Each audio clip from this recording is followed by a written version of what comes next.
नमस्कार, मैं हूं संदीप चौधरी। आज सबसे बड़ा सवाल में हम बात करेंगे रोजगार की, क्योंकि रोजगार नहीं होगा किसी के पास तो वो आत्मनिर्भर कैसे हो सकता है, और अगर एक आम नागरिक आत्मनिर्भर नहीं होगा तो देश आत्मनिर्भर कैसे होगा। और रोजगार की बात मैं क्यों कर रहा हूं? ये संकट काल है, संक्रमण काल है, लगातार मैंने आपको आंकड़े बताए हैं, लेकिन बेरोजगारी की जो समस्या है ये सिर्फ कोरोना काल की देन नहीं है। कोरोना से पहले भी 45 साल के सबसे उछले स्तर पर बेरोजगारी की दर थी 6.1%। लेकिन कोरोना काल ने इस संकट को, इस समस्या को और विकट बना दिया है। पिछले 5 महीने में 1,89,00,000, लगभग 2 करोड़ नौकरियां चली गई हैं।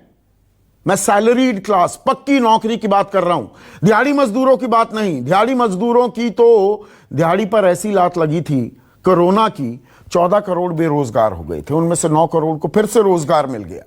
लेकिन क्या वही रोजगार मिला, उतनी ही पगार मिली? इसके आंकड़े अभी तक सामने नहीं आए हैं। तो बेरोजगारी एक बड़ी समस्या है, नौकरियों पर तलवार लटकी हुई है, तनख्वाहें लगातार कट रही हैं, लेकिन एक अजीब सी चुप्पी, एक अजीब सी खामोशी है रोजगार सृजन को लेकर। सरकार कहती है देखिए लोन दे रहे हैं, स्वावलंबी बनिए, मेक इन इंडिया कीजिए, वोकल फॉर लोकल हो जाइए, एंटरप्रेन्योर बनिए। लेकिन एक अदद नौकरी की जब बात आती है तो सरकार खामोश भी हो जाती है। अब एक और बड़ी खबर आ रही है सरकार की तरफ से। कल देर शाम वित्त मंत्रालय की तरफ से एक मेमोरेंडम इशू किया गया, और उसमें क्या कहा गया, पहले मैं अंग्रेजी में शब्दशः इसे पढ़ देता हूं। There'll be a ban on creation of new posts except with the approval of the Department of Expenditure in the ministries, departments, attached offices, subordinate offices, statutory bodies and autonomous bodies। यानी कि सरकारी नौकरियों पर नए पद बनाने पर सरकार ने रोक लगा दी है। अब सरकार नए रोजगार, नई नौकरियां नहीं देगी, और यह सरकारी महकमे ही नहीं, बैंकों, सार्वजनिक क्षेत्र की दूसरी कंपनियों पर भी लागू होगा। यानी कि सरकार ने हाथ खड़े कर दिए हैं, वो रोजगार नहीं दे सकती है। और 1 जुलाई तक जो आवेदन थे, या आपने कोई आवेदन भरा सरकारी नौकरी के लिए, वो आवेदन भी अब वापस लिए जाएंगे। सरकार ने साफ कह दिया है कि हमारी माली हालत बहुत खस्ता है, अभी पैसे नहीं है, तो नई जॉब्स क्रिएट नहीं की जाएंगी, नए पद नहीं बनाए जाएंगे, सरकार यह कह रही है। तो ऐसे में अब सवाल यह उठेगा कि सरकारी नौकरियों में या सरकारी स्थानों पर आपको नौकरियां नहीं मिल रही हैं, तो क्या सब प्राइवेट सेक्टर के हवाले है? ये मिनिमम गवर्नमेंट मैक्सिमम गवर्नेंस के फलसफे पर सरकार चल पड़ी कि हम सरकार चलाने का काम है, ये नहीं कि इतना बड़ा तामझाम, इतनी बड़ी ब्यूरोक्रेसी, इतनी सरकारी नौकरियों की देश को जरूरत नहीं है। क्या सरकार गाहे बगाहे ये बात कह रही है और ये बात कबूल कर रही है? और अगर आपको नौकरी लेनी है, नौकरी करनी है, तो आप आत्मनिर्भर बनिए, आप स्वावलंबी बनिए, आप एंटरप्रेन्योर बनिए, या प्राइवेट सेक्टर में जाकर नौकरी खोजिए। और इस पर अब विपक्ष हमलावर हो गया है, सीधे सवाल दागे हैं सरकार से कि नौकरियां कहां हैं? अगर नौकरी, रोजगार सृजित नहीं होंगे तो युवा क्या करेंगे? क्या बैठकर सुशांत सिंह राजपूत की मौत की गुत्थी ही सुलझाएंगे? बस यही रोजगार रह गया है। विपक्ष ने कैसे निशाना साधा, एक नजर। बजाय इसके कि 2 करोड़ नौकरी हर साल देने के जो वादा किया था, 2 करोड़ नौकरी हर साल लोगों की जा रही है, त्राई त्राई मची हुई है। प्राइवेट सेक्टर हो, पब्लिक सेक्टर हो, सब तरफ एक बुरा हाल है। इस हालत में मेरी समझ में नहीं आ रहा है कि ये सरकार ने ऐसा सर्कुलर क्यों जारी किया है कि जिसमें जो है सारी जो किसी भी किस्म की पोस्ट, सरकारी पोस्ट क्रिएट करने पे मना कर दिया गया सारी विभागों को, और जो है जो मौजूदा खाली पोस्ट है उनको भी भरने पे मना कर दिया गया। तो ये कैसे चलेगा? इस सरकारी नौकरी ठप करने का जो सरकार का आदेश है वो कांग्रेस पार्टी मांग करती है, इसको तत्काल वापस लेना चाहिए, ज्यादा से ज्यादा नौकरियां देनी चाहिए। ऐसे में आज का सबसे बड़ा सवाल, क्या अब सरकारी नौकरियों का भी अकाल होने वाला है? और क्या आत्मनिर्भर भारत से ही खत्म होगी बेरोजगारी? चर्चा में मेरे साथ बीजेपी के राष्ट्रीय प्रवक्ता, अर्थव्यवस्था को भली भांति समझते हैं, नरेंद्र तनेजा। मेरे साथ कांग्रेस के राष्ट्रीय प्रवक्ता पवन खेड़ा, जेडीयू अहम घटक है, साझा सरकार ये चला रहे हैं बीजेपी के साथ बिहार में। उनके वरिष्ठ नेता राजीव रंजन मेरे साथ हैं। अतुल कुमार अंजान बीमार थे, बावजूद इसके अभी पूरी तरह से हेल्दी नहीं हुए हैं, आज चर्चा में आने के लिए तैयार हुए। आपका बहुत बहुत शुक्रिया है। सीपीआई के नेशनल सेक्रेटरी हैं, मुख्य प्रवक्ता हैं अतुल कुमार अंजान। और समाजवादी पार्टी के राष्ट्रीय प्रवक्ता अभिषेक मिश्रा भी लखनऊ से मेरे साथ जुड़ चुके हैं, सरकार में मंत्री रह चुके हैं, तो इन्हें भी अनुभव है, तजुर्बा है। तो नरेंद्र तनेजा, मतलब सरकार ने अब नौकरियों से पल्ला झाड़ लिया है, नौकरी सृजित करना, नौकरी देना सरकार की जिम्मेदारी नहीं। सरकार ने ऐसा कब कहा है? आवाज बहुत कम आ रही है, एको भी हो रही है, जरा ठीक कराइएगा संदीप जी। नहीं, ऐसा नहीं कहा गया। आपको पता है कि देखिए, आज 7 महीने हो गए हैं, देश के ऊपर हमला है, और देश के इतिहास में कम से कम आजादी के बाद आप देखिए, इस तरह का देश के ऊपर हमला आज तक कभी नहीं हुआ। बांग्लादेश युद्ध के दौरान भी 2 हफ्ते का युद्ध था वो, और ये 7वें महीने में आज चल रहा है। बांग्लादेश युद्ध के बाद हमने देखा था कि अनएम्प्लॉयमेंट 80% क्रॉस हो गया था। यहां तक की हालत थी कि अखबार 2 पन्ने के निकलते थे, बड़े बड़े अखबार, ये हालत थी, है ना। तो ये तो उससे 1000 गुना ज्यादा बड़ा हमला है देश की अर्थव्यवस्था पे, देश की पूरी जो हर चीज के ऊपर। अब युवा क्या करेगा फिर? जब नौकरी नहीं मिलेगी तो क्या करे? नहीं, सुन लीजिए, मैं अब उसी पे आ रहा हूं, है ना। उसके बावजूद आपने देखा है कि जो अर्थव्यवस्था है वो लगभग 80% खुल चुकी है, और अब प्रयास यह है कि जल्दी से जल्दी जो बातचीत बकी है उसको भी खोला जाए, क्योंकि अर्थव्यवस्था को पूरी तरह खोल दिया जाए, अर्थव्यवस्था पूरी तरह स्वस्थ हो जाए, इससे बड़ा कोई स्टिमुलस पैकेज नहीं होता। कोई भी और पैकेज होगा उसकी एक अवधि होगी, उसका 2 महीने, 3 महीने, 4 महीने। हमारा यह प्रयास है कि पूरी अर्थव्यवस्था खोला जाए, और जब अर्थव्यवस्था का विस्तार होता है, उसी का परिणाम होता है कि रोजगार पैदा होते हैं। और आपने ये देखा कि सरकार के रोजगार पैदा नहीं हो रहे, सरकार ये मान रही है ना, सरकार कह रही है नए पद नहीं क्रिएट किए जाएंगे, मना कर रही है। अगर करने की भी जरूरत पड़ी तो एक्सपेंडिचर डिपार्टमेंट से पहले अनुमति लेनी होगी। सरकार ने रोक लगा दी ना। पहली बात नहीं, सुनिए, पहली बात तो यह है कि आपने कहा सरकारी कंपनियों पे भी रोक लगा दी गई, या गलत है? हाँ। सरकारी कंपनियों को जिसको जितनी जरूरत है, मैंने बैंकों और सार्वजनिक क्षेत्र की बात काम करेंगी जी। नहीं, सुनिए, वो अपना काम करेंगे, है ना। जो सार्वजनिक कंपनियां होंगी या बैंक होंगे, उनको जितने की जरूरत है वो लेंगे। वो तो ऑटोनोमस, वो बोर्ड से चलती हैं, वो रजिस्ट्रार कंपनीज के अंडर में आती हैं, उनके जो रेगुलेशंस होते हैं, और उनकी अपनी ऑटोनॉमी होती है। तो इसलिए ये कहना ठीक नहीं है, लेकिन ये जरूर है कि देश की, मैं दोबारा से देखिए मेमोरेंडम पढ़ देता हूं, नरेंद्र तनेजा, मैं मेमोरेंडम पढ़ देता हूं। There will be a ban on creation of new posts except with the approval of the Department of Expenditure in the ministries, departments, attached offices, subordinate offices, statutory bodies and autonomous bodies. आपकी आवाज बिल्कुल जा चुकी है। नहीं, ये autonomous bodies के बारे में भी कह रहे हैं नरेंद्र तनेजा, जो आप बात कह रहे हैं कि नहीं, वो अपने रोजगार सृजित कर सकते हैं। हेलो जी, राजीव रंजन, मैं नरेंद्र तनेजा का अभी ऑडियो ठीक कराता हूं, शायद आवाज पूरी नहीं जा रही है। ऐसा नहीं है सरकारी कंपनियों में, सार्वजनिक क्षेत्र में भी नौकरियां सृजित होती रहेंगी। ये मेमोरेंडम, जितनी अंग्रेजी मुझे आती है और ठीक ठाक आती है, वो बिल्कुल साफ मैं यहां पर पढ़ रहा हूं। तो सरकार अब नौकरी नहीं देगी, सरकार ने साफ कर दिया। केंद्र सरकार के सर्कुलर से अलग फैसला तो हमारी सरकार ने लिया।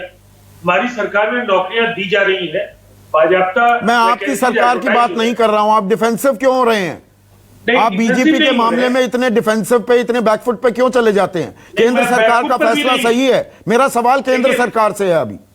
देखिए, एक बात तो बिल्कुल साफ है कि 1930 के बाद पूरी दुनिया ने ऐसी मंदी शांति के काल में नहीं देखी। आज अमेरिका से लेकर, ऑस्ट्रिया से लेकर जर्मनी, दुनिया के तमाम ऐसे मुल्क जहां नौकरियों को लेकर के इतना संशय कभी नहीं हुआ था, आज सोशल सिक्योरिटी के स्कीम्स के लिए लाखों करोड़ों लोगों की कतारें लगी हुई हैं।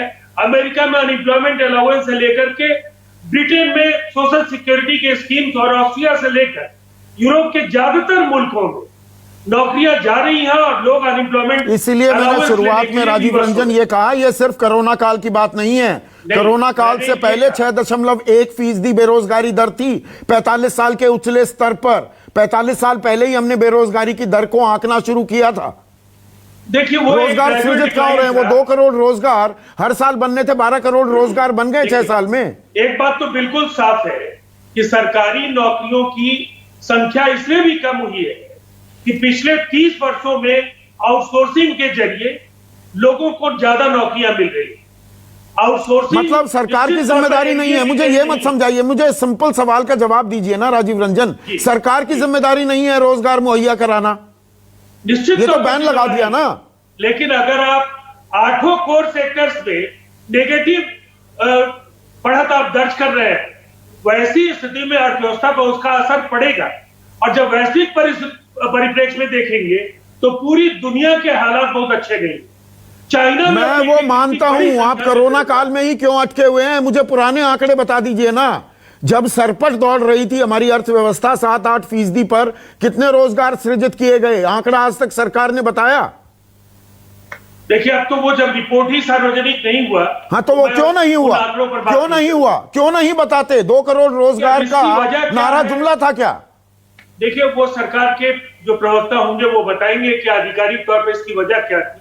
नहीं, सरकार से पूछना नहीं चाहिए। आप सहयोगी हैं, साझा सरकार चला रहे हैं, आप नहीं पूछेंगे या ये बता देंगे बिहार में तो हम नौकरी दे रहे हैं? तारीख है और आज अगर इन सवालों पर हम बात करें, अर्थव्यवस्था पर वो पटरी पर लाया जाए, ये एक बड़ी चुनौती है। और ये कोरोना के पहले आपका ये कहना सही है कि 2 लगातार वर्षों में जो आंकड़े थे वो कहीं ना कहीं बेरोजगारी के आंकड़े ज्यादा ऋणात्मक दिशा में बढ़ रहे हैं। लेकिन उसकी वजह भी है कि 2 बड़े दुसाहसिक फैसले थे। उन फैसलों का असर कहीं ना कहीं बाजार पर पड़ा। जब तक संभल पाते तब तक कोरोना की दस्तक पड़ी। लेकिन इतनी बात है कि भारतीय अर्थव्यवस्था का आकार बहुत ही बड़ा है और अंतर्निहित क्षमता है। इस स्थिति से हम उभरेंगे जरूर, इसलिए कि हम 130 करोड़ से ज्यादा लोगों का देश है हमारा। इसलिए हमारा बाजार भी अगर हम कहें तो निस्संदेह दुनिया का सबसे बड़ा बाजार है और इसीलिए हम उभर जाए। इसीलिए आखिरी बात मैं नहीं सुन पाया, इसीलिए क्या कह रहे हैं आप? और इसीलिए हम उभर पाएंगे कि हमारी अर्थव्यवस्था के अंदर जो अंतर्भूत जो क्षमता है, बड़ा आकार है, जिसकी वजह से इन स्थितियों पर हम जरूर काबू पा सकते। पवन खेड़ा, अगर संक्रमण काल है, संकट काल है, अर्थव्यवस्था 23.9% का गोता लगा चुकी है, रोजगार कैसे दे पाएगी सरकार अगर खजाना खाली है तो? संदीप भाई, संक्रमण से पहले क्या रोजगार मिल रहा था? ये तो ऐसी बात कर रहे हैं। अब आपने जब कठिन प्रश्न पूछा तो तनेजा जी को आवाज भी जानी बंद। नहीं, वो हमारी तरफ से दिक्कत है, वो मैं ठीक कराऊंगा। मैं पीछे से हाँ, ऐसा नहीं कि उसके चलते कनेक्शन कट गया। हाँ, राजीव रंजन जी आकर अपने बिहार सरकार की बात कर रहे थे। बताइए बिहार में शिक्षा विभाग में कितनी वैकेंसीज हैं और कितने साल से हैं? राजीव रंजन जी जरा इसका जवाब दीजिए। बताइए पुलिस विभाग बिहार में कितनी वैकेंसीज हैं और कितने साल से? रुक जाइए, बीच में मत बोलिए, अभी और बताता हूँ। असिस्टेंट नहीं राजीव रंजन, एक एक करके, सिर्फ पवन खेड़ा स्क्रीन पर जी। बीच में नहीं, मैं तो अभी आपको 3 विभागों का बताया। स्कूली शिक्षा विभाग बिहार में कितने साल से कितनी वैकेंसीज है? मुझे आंकड़ा मेरे पास तो है, मैं देखना चाहता हूं कि सरकारी प्रवक्ता बिहार के उनके पास है या नहीं है। बिहार की बात कर रहे थे, क्या निकाला आज आपने सर्कुलर कि किसी दलित परिवार में हत्या अगर हो जाए किसी सदस्य की तो एक नौकरी मिलेगी? इस तरह की शर्तें हैं नौकरी के लिए, कमाल है। और मुंह उठाकर यहाँ बोल रहे हैं कि बिहार में बड़ा बहार हो गई है। कौन सी बहार है बिहार में? हमने देख लिया। आप नहीं रक्षा करना चाहते अपने अलायंस पार्टनर की, भारतीय जनता पार्टी की। तनेजा जी जब सामने आएंगे उनसे भी बात नहीं, आ गए हैं अब। लेकिन ये अब आप छिप जाएं संक्रमण काल के पीछे, तो आप तो ऐसे बोल रहे हैं जैसे 7 महीने पहले आपने सब कुछ ठीक कर दिया था। सारा रोजगार 45 साल का रिकॉर्ड तो 7 महीने पहले टूटा था। जो स्टैटिस्टिकल ऑर्गेनाइजेशन है उसके प्रमुख को आप लोगों ने हटाया था। आंकड़े आप बाहर नहीं आने देना चाह रहे थे। ILO के आंकड़े अब आप देखिए, CMI के आंकड़े अब आप देखिए। आप सिर्फ 7 महीने के पीछे नहीं छिप सकते हो। हमारे को 70 साल करते रहते हो और खुद जब बात आती है तो अपने 6 साल का हिसाब नहीं देते। ठीक है, 1 मिनट पहले मैं नरेंद्र तनेजा, आपने ये सवाल उठाया। एक मिनट पवन खेड़ा, 7 महीने के पीछे आप छिप रहे हैं और 70 साल की दुहाई देते हैं, दूसरों को आप लगातार उन पर आरोप लगाते हैं। नरेंद्र तनेजा। संदीप जी, हाँ, कांग्रेस, एको आवाज हो रही, जरा बंद कराइए। हाँ, संदीप जी, कांग्रेस का कहना है कि वो नया अध्यक्ष नहीं चुन पा रही है ना, क्योंकि कोरोना वायरस का वो है, एआईसीसी की मीटिंग नहीं हो सकती। तो क्या उसके कोरोना वायरस के पीछे छुप रहे हैं क्या ये? हकीकत यह है कि कोरोना वायरस कोविड के चलते हुए तमाम गतिविधियां जो है वो संभव नहीं हो पा रही हैं, और ये हमला है देश के ऊपर। चीन का जो हो रहा है वो तो है ही है ना, जो 3 तो सी का मतलब हमला चल रहा सरकार है क्या सबको कह पता रही है है नरेंद्र तनेजा कि भाई जिम्मेदारी, नौकरी पाने की जिम्मेदारी आपकी है, सरकार का काम नहीं है आपको नौकरी देना। 1 crore 89 lakh to be precise salary लोगों की नौकरी जा चुकी है, दिहाड़ी मजदूरों की हम और आप बहुत बार चर्चा कर चुके हैं। ऐसे में सरकार अब कह रही है अपनी नौकरी खुद ढूंढ लो, खुद मुख्तार बन जाओ।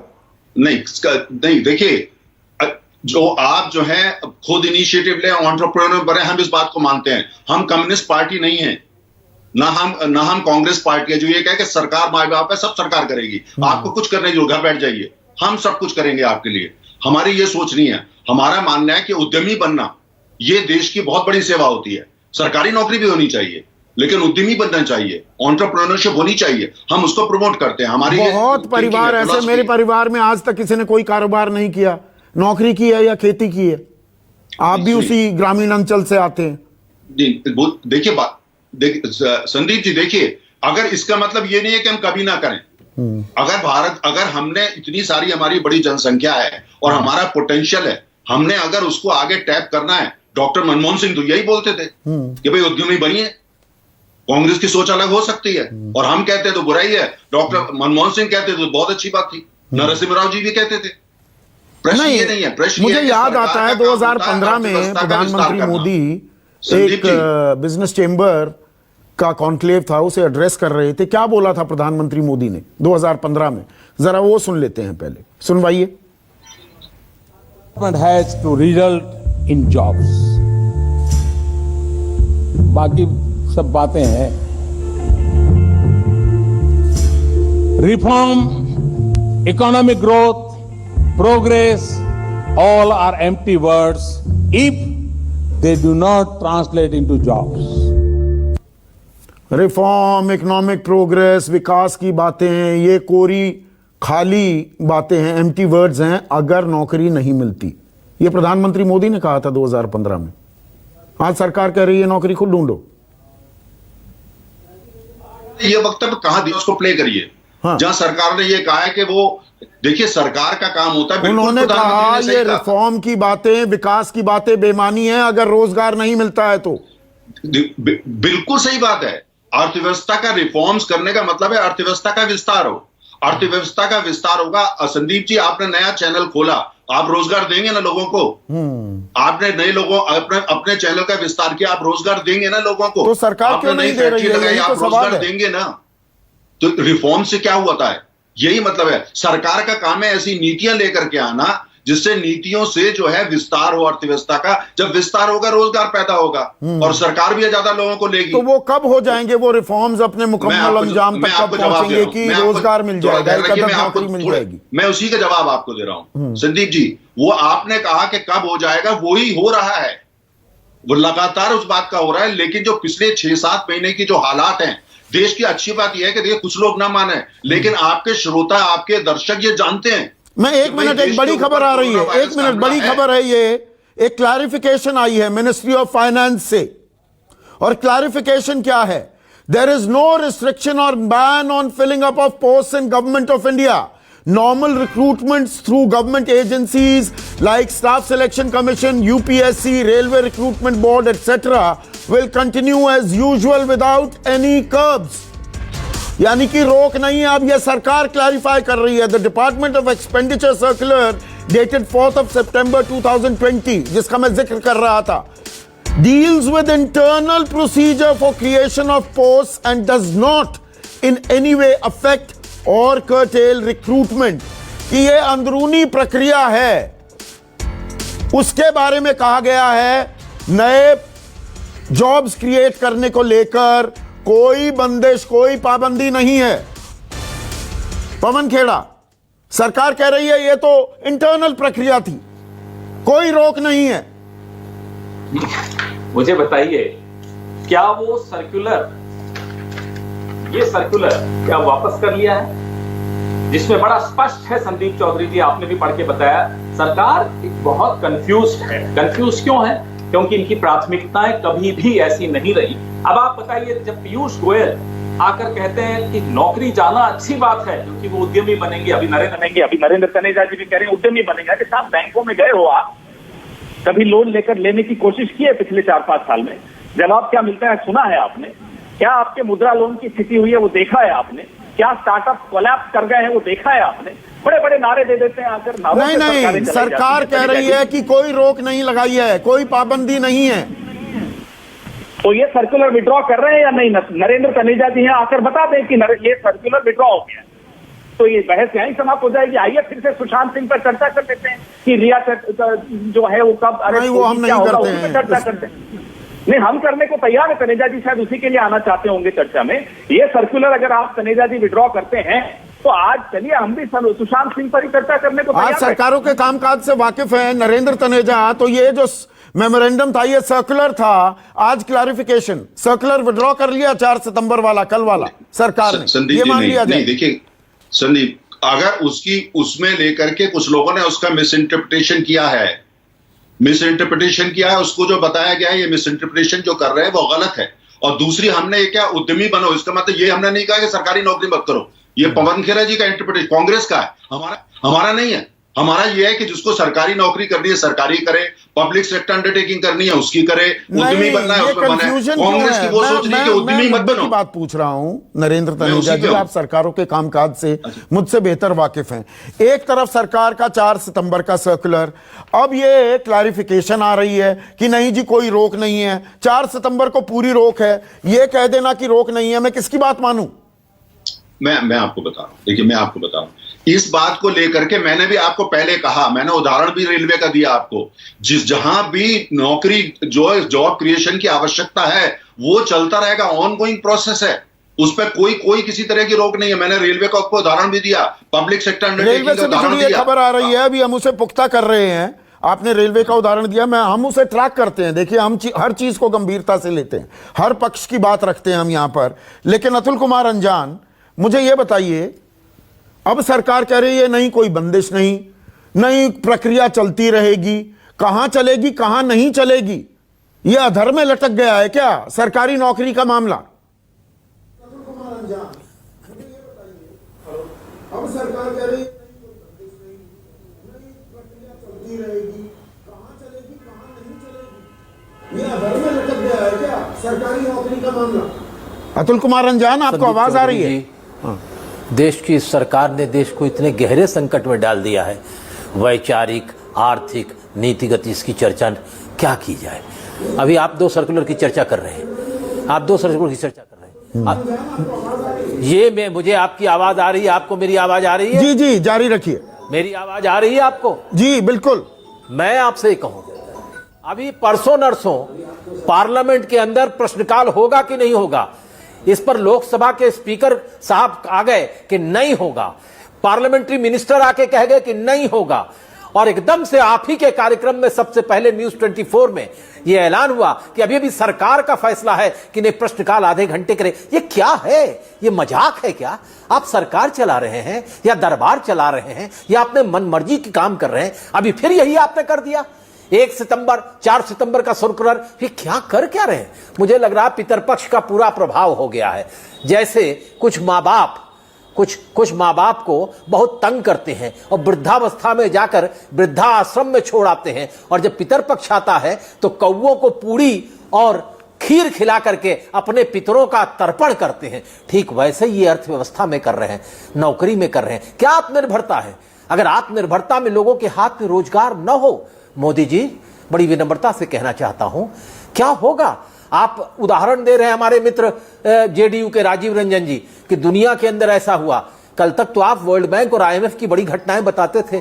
छोड़ दीजिए उन सब बातों को, छोड़िए इन सब बातों को। मनमोहन सिंह जी की सरकार के जमाने में रसोई गैस के दाम बढ़े थे, तो श्रीमती मनमोहन सिंह जी ने एक तर्क कर दिया था कि ये बहुत गड़बड़ा है, सारे अखबारों की हेडलाइन बन गई। अब तो निर्मला सीतारमण के पति हमारे वित्त मंत्री के कह रहे हैं कि 2000 पिछले साल से ही अर्थव्यवस्था चौपट हो गई है, पटरी से उतर गई है, पटरी से उतर गई है। इसको ठीक करने के लिए चर्चा कीजिए। सब तो चर्चा होनी चाहिए, हम इसलिए ऐसे ही मुद्दों पर चर्चा करते हैं। अभिषेक मिश्रा, जो नौकरियां जा रही हैं, 1,89,00,000 नौकरियां चली गई, वो तो प्राइवेट सेक्टर की है, सरकारी महकमों की तो नहीं है। दिहाड़ी मजदूरों की दिहाड़ी पर भी लात लगी, पर उसके बारे में बात नहीं हो रही है कि रोजगार सृजित कैसे होंगे। यहां पर रोक लगाने की कोशिश है। अब इसमें एक कंफ्यूजन फैला हुआ है, मुझे समझ नहीं आ रहा नौकरियां जारी रहेंगी नहीं रहेंगी। संदीप जी, नौकरियां नहीं जारी रहेंगी। सवाल का जवाब बहुत क्लियर है। सर्कुलर आया, विड्रॉ हुआ, दूसरा आ जाएगा, तीसरा आ जाएगा। आपको डिमोनेटाइजेशन का दौर याद होगा जब एक दिन में 5-5 सर्कुलर आते थे, लेकिन अल्टीमेटली जो आउटकम है, जो इंपैक्ट होना चाहिए, वो नहीं आता। मैं 2-4-5 चीजें कहना चाहूंगा संदीप जी, आपने मुझे अंत में मौका दिया है।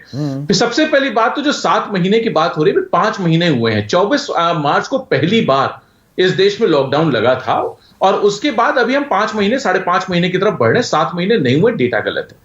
एक ओपनिंग ऑफ इकोनॉमी की जो बात कही गई भारतीय जनता पार्टी के प्रवक्ता की तरफ से, उसमें मैं कहना चाहूंगा कि ओपनिंग ऑफ इकोनॉमी आपने लॉकडाउन की जो फिजिकल मूवमेंट की बंदिशें थी, सिर्फ वो तो खोला। Opening of economy is much more than physical जो कंस्ट्रिक्शंस है उनको हटाने के अलावा। ओपनिंग ऑफ इकोनॉमी के लिए क्रेडिट लाइंस चाहिए, ओपनिंग ऑफ इकोनॉमी के लिए इन्वेस्टमेंट चाहिए, ओपनिंग ऑफ इकोनॉमी के लिए एंड एक्सपेंशन ऑफ इकोनॉमी के लिए सरकार को पैसा लगाना पड़ेगा, प्रोजेक्ट्स लाने पड़ेंगे, प्राइवेट इन्वेस्टमेंट लाना पड़ेगा, इक्विटी लानी पड़ेगी, इंफ्रास्ट्रक्चर में इन्वेस्ट करना पड़ेगा। एक और बात की जो कि नहीं कर रहे, कंपनीज की बात कही। अगेन, आदेश है, विड्रॉ हो गया है तो भी नहीं नौकरियां मिल रही हैं और विड्रॉ हो गया तो भी नहीं मिलेंगी, ये सच है। क्यों कंपनीज की बात करें? कंपनीज तो रोज बेचे जा रही है। कौन सी कंपनी हिंदुस्तान में जीने दे रहे हैं? कौन सी कंपनी चला रहे हैं? किस कंपनी में इन्वेस्टमेंट कर रहे हैं? किस कंपनी में एक्सपैंड कर रहे हैं? किस कंपनी में ग्रॉस वैल्यू क्रिएशन पॉजिटिव है माननीय मोदी जी की सरकार में पिछले 7 सालों में? बता दें मुझे।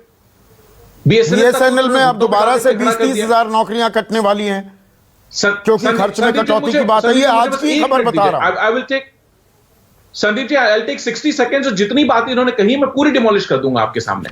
स्टिमुलस की बात कर रहे हैं, कौन सा स्टिमुलस दिया?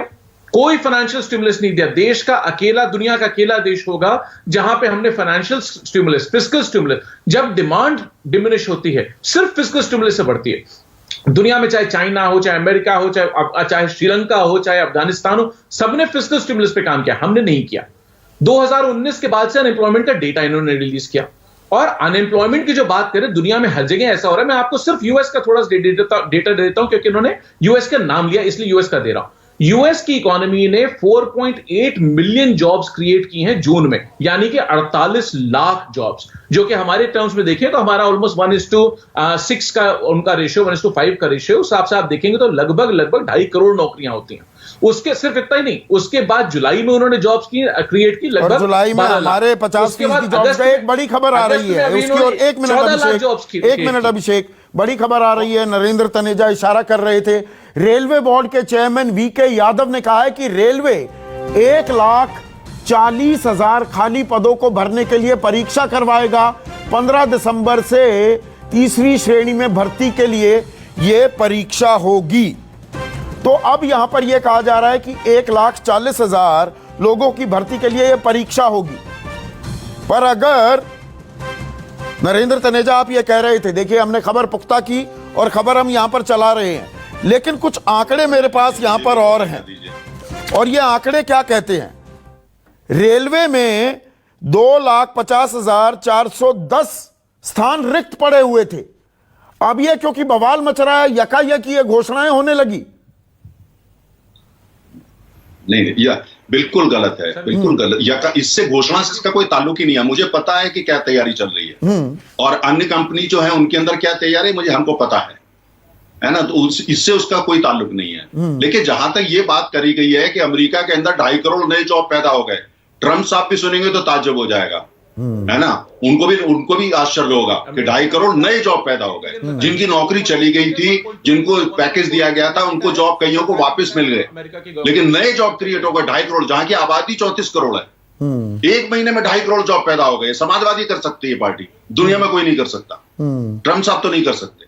दूसरा इन्होंने ये कहा कि साहब कोई ओपनिंग ऑफ इकोनॉमी का मतलब होता है नए project launch. Opening of economy का मतलब यह है जिस समय मार्च, अप्रैल और जून के अंदर जो बंद करा गया था उसका खोलना, मैंने ओपनिंग बोला है, वो एक्सपेंशन होता है ओपनिंग का। और दूसरी चीज है कि अगर पावर कंजम्पशन बढ़ गया है तो क्या हवा में बढ़ गया वो बिजली से, या पेट्रोल डीजल का कंजम्पशन वो वैसे ही बढ़ गया है, या रेलवे का जो फ्रेट बढ़ गया, ट्रैफिक। तो नौकरियां लगातार जा क्यों रही हैं? हम चर्चा नौकरी की कर रहे हैं आज।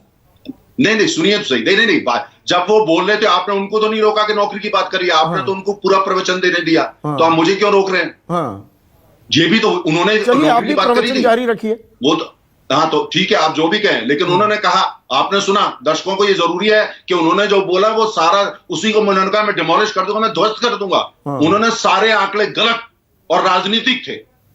वो ऐसे नहीं होता है। ओपनिंग ऑफ इकोनॉमी और एक्सपेंशन, उसका अंतर ही नहीं पता।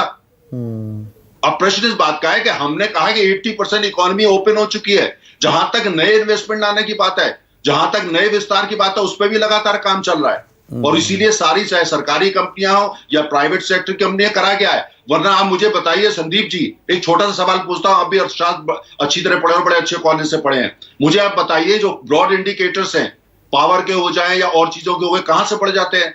फॉरेन एक्सचेंज हवा में बढ़ रहा है। वो लोग आके जो एफडीआई का पैसा लगा रहे हैं वो क्या लगा, गड्ढे में डाल रहे हैं पैसा।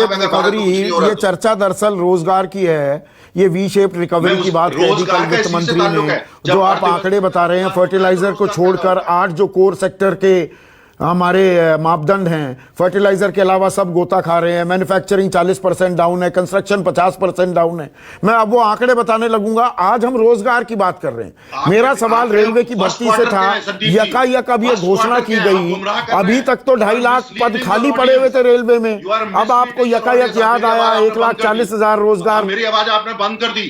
किसकी? आपने मेरी आवाज बंद कर दी। वो कहां बंद कर दी? थे तो अब वो फर्स्ट क्वार्टर के थे संदीप, आपके सारे डेटा वो फर्स्ट क्वार्टर के थे। ये फर्स्ट क्वार्टर है, ये सेकंड क्वार्टर है। आप बात करिए पिछले 30 दिन के डेटा की, मैं आपको जवाब देता हूं। आप कहते हैं वो सब हो गया, तो आप अपने दर्शकों को गुमराह कर रहे हैं। ये अन्याय है। मैं आरबीआई के डेटा बता रहा हूं, मैं एनएसओ के डेटा बता रहा हूं। फर्स्ट फिस्कल एनएसए के डेटा को आप फर्स्ट क्वार्टर के बाद गलत है। हाँ तो फर्स्ट क्वार्टर के मैं और कौन सी बात बता रहा हूं?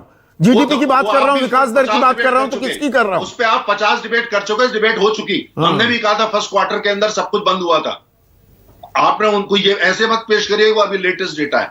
आप मुझे ये बताइए रोजगार कितने सृजित हुए, इसका आंकड़ा दे सकते हैं? हम रोजगार की बात कर रहे हैं। अर्थशास्त्र पढ़ा संदीप जी, जहां से आपने अर्थशास्त्र पढ़ा, जरूर पढ़ा होगा। जब अर्थव्यवस्था का विस्तार होता है उससे रोजगार पैदा होते हैं। और अर्थव्यवस्था के तहत जब से हम आए हैं, हमने $700 बिलियन की अर्थव्यवस्था को एक्सपेंड किया है। इन्होंने मेरे समाजवादी पार्टी के जो भाई हैं, उन्होंने ये कहा, एलपीजी की बात करी, प्राइम मिनिस्टर के पत्नी ने क्या कहा, आप तो वीआईपी बट के रहते हैं। हमने 14 करोड़ लोगों को सिलेंडर दिए, 14 करोड़ लोगों को। रोजगार की बात कर रहा हूं, सिलेंडर की बात ही नहीं पूछ रहा हूं।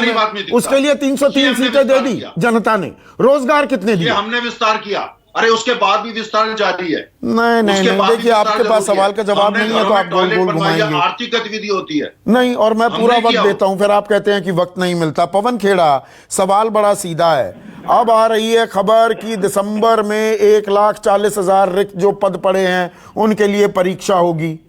2.5 लाख रिक्त पद पड़े हुए हैं, 2018 से रिक्त हैं, तब तो कोई बात नहीं आती है। कुल मिलाकर केंद्र और राज्यों में 28 लाख पद खाली पड़े हैं। 28 लाख पद। बिल्कुल संदीप जी, मैं आपको बताता हूं, 2018 में क्वालिफाई हो गया एग्जाम का। एएलपी पोस्ट होती है रेलवे की, आज तक उनको नौकरी नहीं मिली है। वहां से क्वालिफाई होकर वेट कर रहे हैं, इंतजार कर रहे हैं।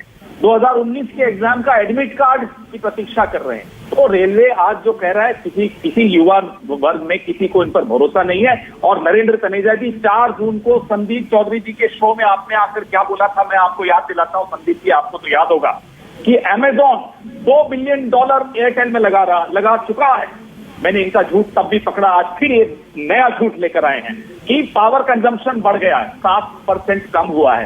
फ्रेट, दूसरा झूठ, फ्रेट आपका 17.30% तो फ्रेट नीचे हुआ है। और फ्रेट से जो अर्निंग होती है वो 26.4% नीचे गिरी है। तो यहाँ आकर नरेंद्र तनेजा जी, आप संदीप चौधरी जी के दर्शकों को झूठ क्यों परोसते हैं बार बार आकर? आपको लगता है कि नरेंद्र तनेजा रिस्पॉन्ड कीजिए, दोनों को आमने सामने कीजिए, अब ये फैक्ट्स की लड़ाई हो गई है। पीयूष गोयल जी ने ट्वीट किया कि फ्रेट की स्पीड बढ़ गई। अरे स्पीड बढ़ गई से क्या मिलेगा साहब, जब फ्रेट की अर्निंग्स कम हो गई सिर्फ कोयले से। नरेंद्र तनेजा का ऑडियो दीजिए। ये मैंने डेटा दिया था, और फ्रेट के जो आपके डेटा आउटडेटेड हैं, वो Rahul Gandhi school of economics के डेटा हैं जो हमेशा गलत होते हैं। आपके डेटा फ्रेट के गलत है। पिछले 3 हफ्ते के क्या डेटा है बताइए, पिछले 3 हफ्ते के क्या डेटा है फ्रेट के रेलवे के, आप मुझे बताइए। पिछले 3 हफ्ते के आपके डेटा पॉलिटिकली मैनिपुलेटेड है। सारे आपके डेटा जो है वो Rahul Gandhi school of economics के जो गलत है, जो वो $2 बिलियन मुझे बताइए, कहाँ पावर कंजम्पशन बढ़ा मुझे बताइए, कहाँ फ्रेट से अर्निंग बढ़ी मुझे बताइए। अरे आप आकर झूठ बोलते हैं हमारे नौजवान, और नौजवान आपका झूठ बर्दाश्त नहीं होता। आप ये मूर्ख बनाते हैं लोगों को। आप मुझे फ्रेट का बताइए कितनी अर्निंग चल रही है पिछले 7 महीने, बताइए मुझे। क्या आपका कहना है कि you are wrong, you are lying. नहीं देखिए, तू मैमे में कुछ नहीं निकल रहा है, दोनों को रोक रहा हूं। तू मैमे में कुछ नहीं निकल रहा है, दर्शक कुछ नहीं समझ पा रहे, मैं नहीं समझ पा रहा, दर्शक क्या समझ पाएंगे। हम अभी मुद्दे पर ही आते हैं। मुद्दा यह है 28 लाख नौकरियां तो खाली पड़ी हुई हैं। अब मैं थोड़ा यहां पर बता दूं, केंद्रीय विश्वविद्यालयों में 5,000 से ज्यादा पद, अध्यापकों के 17,000 पद, सीआरपीएफ में 22,746, बीएसएफ में 19,320, सीआईएसएफ में 5,165, एसएसबी में सीमा सशस्त्र सीमा बल में 19,175। मतलब ये इतनी लंबी फेहरिस्त है। सुरक्षा कैटेगरी रेलवे में 1,51,348 पद खाली पड़े हुए हैं। हम आंकड़ों पर लड़ते रहे। हकीकत यह है, युवा पढ़ाई लिखाई करता है, रोजगार के लिए करता है ना, नौकरी के लिए। गलत कह रहा हूं मैं पवन खेड़ा? बिल्कुल बिल्कुल। मैं आपसे सिर्फ इतना जानना चाहता हूं संदीप चौधरी जी, क्या आपके शो में ये अलाउड है? ये अनुमति हमें भी दीजिए, हम भी झूठ बोलते रहेंगे आपके शो में आकर।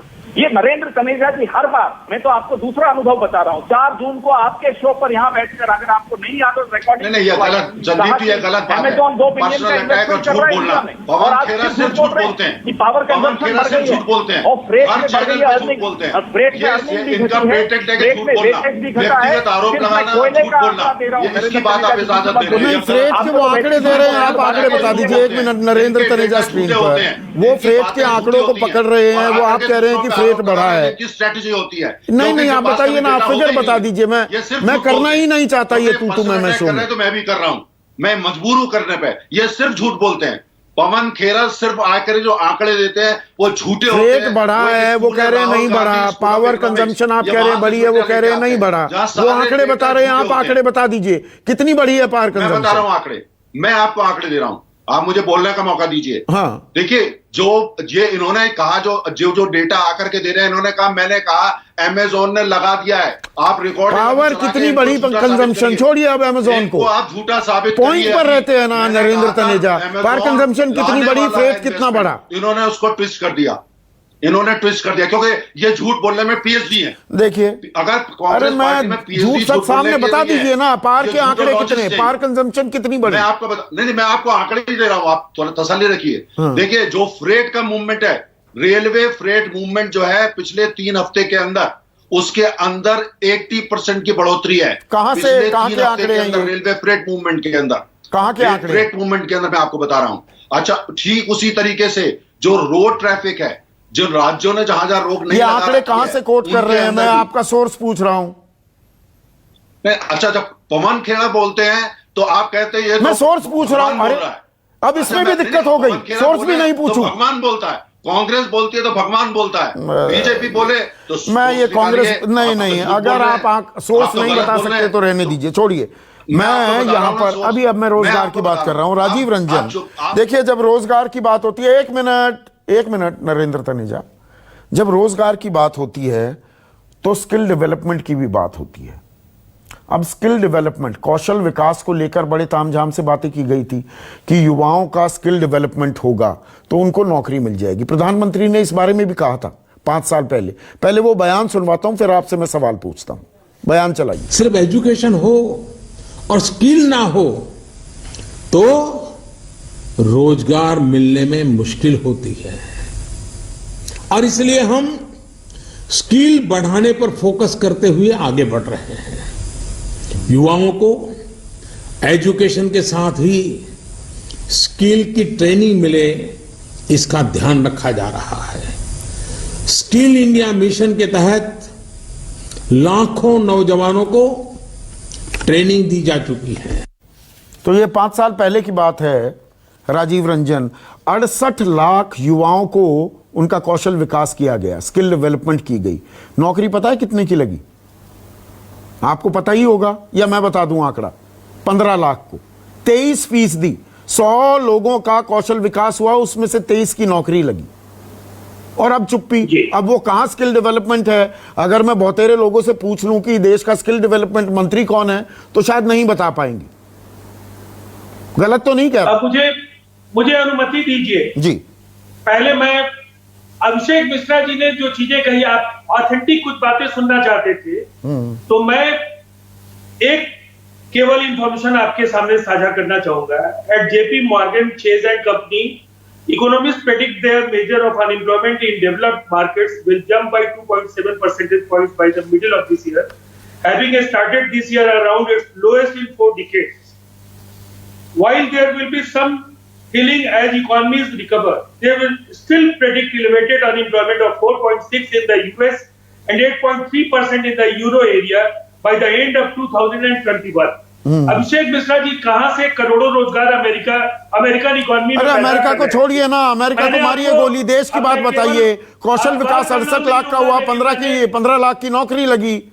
देखिए, अब एक बात बिल्कुल साफ है कि स्किल डेवलपमेंट किसी का भी जाया नहीं जाए। आज central Asia, middle east, Europe, America, सभी जगहों पर भारतीय मजदूर दुनिया के बाकी जगहों से बेहतर टेक्नीशियंस के तौर पर जा सकते हैं। और हालात अगर बदलेंगे तो ये स्किल डेवलपमेंट, अब ये हालात बदलेंगे। ये कौशल विकास शुरू हुआ था 2015 में। अभी मैंने देखा, नहीं पूरी बात आप करने नहीं देंगे। हाँ। अभी जो एक अप्रत्याशित परिस्थिति थी कोरोना को लेकर, जिस तरह से बिहार, उत्तर प्रदेश जैसे बड़े राज्यों में स्किल मैपिंग के जरिए जिनके पास जो हुनर था उनको बाजाबता उनका एम्पैनलमेंट हुआ और उसके तरीके से उनको रोजगार दिया जाता। तो मैं ये समझ नहीं पा रहा हूं कि एक सकारात्मक पहल को आप नकार कैसे सकते? अच्छा, मैं तो कह रहा हूं सकारात्मक पहल है। तो 68 लाख का कौशल विकास हुआ, 68 लाख को दे दो, 60 लाख को दे दो, 50 लाख को दे दो। अर्थव्यवस्था के लिए इससे खतरनाक हालात, युद्ध के स्थितियों को छोड़ दे तो इन 90 वर्षों में दुनिया ने नहीं देखी। तो निश्चित तौर पर कठिनाइयां होंगी और उनको बहादुरी के साथ स्वीकारना होगा और उससे निपटने की रणनीति पर हमें काम करना होगा। हाँ ठीक है। तो मतलब युवा बहादुर बन जाएं। 1 मिनट, सरकार के बनने के पहले अतुल कुमार अंजान स्क्रीन पर। अतुल कुमार अंजान, अब युवा को बहादुरी से लड़ना होगा। संकट काल है, नौकरी नहीं मिल रही, कोई बात नहीं, बहादुरी बनाए रखिए।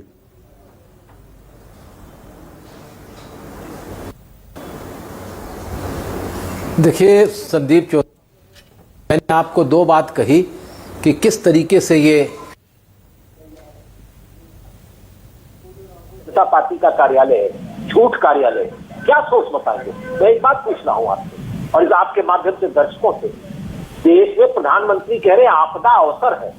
अवसर तो कोई मिला नहीं, लेकिन आपने अर्थव्यवस्था को पटरी से उतार कर बेरोजगारी के अवसर प्रदान कर दिए देश के युवाओं को। दिशाहीन हो गए, पूरी शिक्षा का बाजारीकरण कर दिया। अभी 4 दिन पहले पीयूष गोयल रेल मंत्री जी ने कहा कि हम फ्रेट को, मालगाड़ी का भाड़े को बढ़ाने का प्रयास करेंगे और उससे ज्यादा रेवेन्यू कलेक्ट करेंगे मालगाड़ी से। और आपने क्या किया? देश के नंबर 2 चहेते अपने बड़े कमाऊ पूंजियों, देश के बड़े नवदौलतिया पैदा हो रहे हैं, उनको प्राइवेट रेल का, मालगाड़ी का चलाने का परमिशन दे दिया। वो दौड़ रही है अर्थव्यवस्था को और सरकारी क्षेत्र को तबाह। हर बेच दीजिए में एक झटके में LIC, आप अपने आप की घाटों को पूरा करने के लिए। बेच दीजिए रेलवे को, बेच दीजिए PHCL को, बेच दीजिए आप, और तमाम लोग BSNL को बेच रहे हैं। खाली एक सरकारी रिपोर्ट के अनुसार BSNL की देश में जितनी संपत्ति है वो करीब 3 लाख करोड़ की है, उसका एस्टीमेट। और आप 14,000 और 24,000 और 35,000 करोड़ में पूरा BSNL बेच रहे हैं। दिल्ली के ईस्टर्न कोर्ट के बगल में जो नया BSNL का दफ्तर बना है, उस दफ्तर की आज की कीमत जो है वो लगभग 3000 करोड़ से ऊपर की है, और उसे बेचने की तैयारी वैसे ही हो रही है जैसे ITDC के होटल कांग्रेस के राज में बेचे गए थे, वैसे ही तैयारी हो रही है उसे 600 और 500 करोड़। ठीक है, तो आत्मनिर्भरता की जो बात है, एक मिनट में आत्मनिर्भरता पर आऊंगा।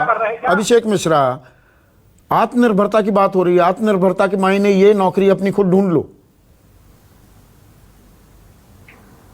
संदीप जी, सवाल मुझसे है? जी बिल्कुल, जिस तरीके से सरकार कह रही है इसका यही मतलब निकल रहा है कि भाई हमारे बस का कुछ नहीं बचा, हम घुटने टेके दे रहे हैं, हम हार मान रहे हैं, हमने हाथ खड़े कर लिए हैं, अब जो करना खुद कर लो, खुद आत्मनिर्भर हो जाओ, हमारे ऊपर निर्भर मत रहो। और मैं इतना और चैलेंज करना चाहूंगा, जो डेटा दे रहे हैं बिल्कुल गलत डेटा है। 8 कोर सेक्टर्स की ग्रोथ -9.6 है, इलेक्ट्रिसिटी के -2.3% है। और जो यूएस जॉब्स का भी इन्होंने डेटा दिया, मैं इनको भी, आपने इन्हें पढ़ने का मौका दिया, मुझे भी 10 सेकंड का दे दीजिए। बीबीसी की रिपोर्ट है, जो ये अगर चाहे तो मैं इनको भेज दूंगा, कि US firms create record 4.8 million jobs in June, payrolls have surged by 4.8 million, the most since labour department began keeping records in 1939, held by reopening of factories and other economic establishments. ये US का data का report है। ये पता नहीं कहां से report पढ़ते हैं ये लोग, जो कि इनको पता नहीं चलता। आप कहें तो मैं अभी 1 सेकंड में आपको दे दूं, नहीं, मैं नंबर भेज दूंगा, आप वो भेज दीजिएगा। डेटा पर लड़ाई नहीं हो रही है, लड़ाई है नौकरी सृजित हो रही है, क्यों नहीं हो रही, और सरकार की जिम्मेदारी है कि नहीं है। अपना डेटा बहुत जिम्मेदारी से लेता हूं, और देश के सामने जब बोलता हूं तो प्रोफेसर अभिषेक मिश्रा की इज्जत को सबसे ऊपर रख करके बोलता हूं। तो मैं कभी डेटा गलत नहीं करूंगा, आपका आप इतना विश्वास रखिएगा देश में। ठीक है, अब डेटा की बात हो रही है, चलिए अब मुझे भी एक और डेटा देना पड़ेगा। आखिरी सवाल नरेंद्र तनेजा और पवन खेड़ा आपसे। 6.1, फिर 5.8 हुआ बेरोजगारी दर, 45 साल का सबसे उछला स्तर, फिर 27% तक भी गया, वो नीचे आया। आप अगस्त का डेटा दे रहे थे नरेंद्र तनेजा। जुलाई में बेरोजगारी की दर CMIE का आंकड़ा है, मैं सोर्स बताते हुए आपके सामने आंकड़ा पेश कर रहा हूं, 7.43 था बेरोजगारी का दर। अगस्त में यह बढ़कर 8.35 हो गया। जून जुलाई में थोड़ा लॉकडाउन खुला था तो इकोनॉमी में कुछ हरकत दिखने लगी थी, पर यह मिनी लॉकडाउन के रायते के चलते बेरोजगारी फिर से और बढ़ती दिख रही है। तो यहां पर युवाओं को भरोसे में लेने की बात है ना, कि भाई आपको नौकरी मिलेगी, एक अदद नौकरी से ही वो रोजी रोटी चलाएगा ना, अपने परिवार को आगे बढ़ाएगा। ये भरोसा देना चाहिए कि नहीं सरकार को? नहीं, देखिए, सरकार का काम भरोसा ही देना नहीं है, अर्थव्यवस्था का विस्तार करना सरकार का काम है, और राज्य सरकारों का भी है, केंद्र का भी है ना। इसमें एक चीज आपने 40 मिनट में एक दफे, संदीप जी, एक दफे ये नहीं कहा कि देश के ऊपर कोरोना वायरस का कहर चल रहा है। आपने एक दफे नहीं कहा। जब भी जो भी आपका प्रश्न है उसको हमको उस संदर्भ में देखना पड़ेगा। पॉलिटिकली ना सूट करता हो, लेकिन देखना पड़ेगा कि हकीकत वही है कि जो भी तमाम आपने प्रश्न उठाए हैं, उन प्रश्नों के पीछे यह है कि कोरोना वायरस के चलते जो देश पे हमला हो रहा है लगातार जारी है, 7 महीने से जारी है। उसका प्रदेश सरकार जो कुछ भी कर रही हो, किसी भी राजनीतिक दल की हो या केंद्र के प्रयास हो, उन सबके ऊपर उसका असर पड़ा है, और हर एक के ऊपर पड़ा, हर एक के जीवन में पड़ा है, जिसमें नौकरी भी शामिल है। नौकरी भी शामिल है, आप ये बात कबूल रहे हैं, लेकिन बात वही है ना, अर्थव्यवस्था का ऐसे उसके अंदर ओपनिंग अप करना, और साथ में क्योंकि जो सबसे बड़ा स्टिमुलस यही है कि economy is back to normal, हमारा यही प्रयास। पवन खेड़ा स्क्रीन पर, लास्ट कमेंट पवन खेड़ा पर। सरकार, देखिए मैंने जो बात नरेंद्र तनेजा से पूछी, आपसे भी वही पूछ रहा हूं। भरोसा देना सरकार की जिम्मेदारी है ना, सरकार का काम है। युवा पढ़ता लिखता किस लिए है इस देश में? अभी भी सब एंटरप्रेन्योर बनने नहीं चले हैं। बहुतेरे परिवार, अधिकांश लोग यहां पर ऐसे हैं, वो पढ़ाई लिखाई करते हैं कि भाई एक अच्छी नौकरी मिलेगी। माँ बाप सोचते हैं मेरा बेटा कुछ अफसर बनेगा, कुछ प्राइवेट नौकरी में बड़ा अधिकारी बनेगा। संदीप चौधरी जी, SSC, RRB, तमाम जो युवा अगर आज परेशान है तो भरोसा उठ गया है इस सरकार से। और कारण आप बोल रहे हैं, नरेंद्र तनेजा जी कहते हैं 7 महीने से महामारी है, बिल्कुल है, लेकिन मैं उससे भी पहले आपको NCRB का डेटा बताता हूं। अभी आया है 2019 का डेटा है, 43,000 सुसाइड, 45,000 सुसाइड, इसमें दिहाड़ी मजदूर और किसान दोनों शामिल हैं। ये तो महामारी से पहले का आंकड़ा है। NCRB, वो NCRB संदीप चौधरी जी जिसने अपना आंकड़ा जमा करने का तरीका डाइल्यूट कर दिया था, कई हेड्स बदल डाले ताकि सुसाइड न दिखाई दे, फिर भी अगर 43,000 है तो नरेंद्र जी ये बता दीजिए कि 2019 में क्या महामारी थी? एक ही महामारी थी। लोगों ने इस सरकार पर भरोसा कर दिया, उससे बड़ी गलती हमारे देश की तो सरकार को युवाओं में, देश की नींव हैं, देश के भविष्य हैं, उनमें भरोसा जगाना होगा। और जो ये कभी एक सर्कुलर आ जाता है, अब कहा जाता है नहीं नौकरियों पर पाबंदी नहीं लगाई है, इस पर क्लैरिटी होनी चाहिए। और रोजगार सृजित करना सरकार की जिम्मेदारी है, थी और रहेगी भी। आज के लिए बस इतना ही। नमस्कार। सबसे बड़ा सवाल,